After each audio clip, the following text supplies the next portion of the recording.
इस शहर में वसंत अचानक आता है और जब आता है तो मैंने देखा है लहर तारा या मड़वाडीह की तरफ से उठता है धूल का एक बवंडर और इस पुराने शहर की जीभ किरकिराने लगती है। जो है वो सुगबुगाता है, जो नहीं है वो फेंकने लगता है पचखियां। आदमी दशाश्वमेध पड़ जाता है और पाता है घाट का आखिरी पत्थर कुछ और मुलायम हो गया है। सीढ़ियों पर बैठे बंदरों की आंखों में एक अजीब सी नमी है और एक अजीब सी चमक से भर उठा है भिखारियों के कटोरों का निचाट खालीपन। तुमने कभी देखा है खाली कटोरों में वसंत का उतरना? ये शहर इसी तरह खुलता है, इसी तरह भरता और खाली होता है ये शहर।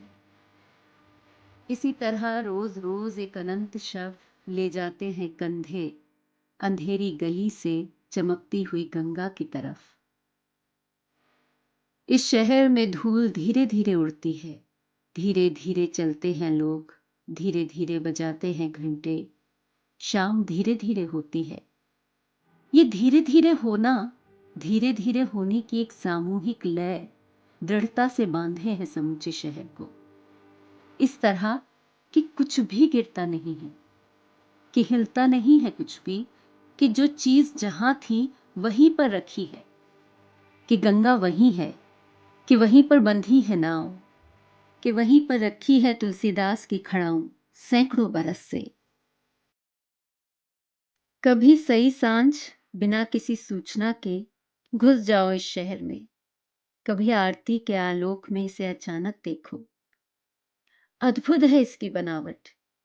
ये आधा जल में है, आधा मंत्र में, आधा फूल में है, आधा शव में, आधा नींद में है, आधा शंख में।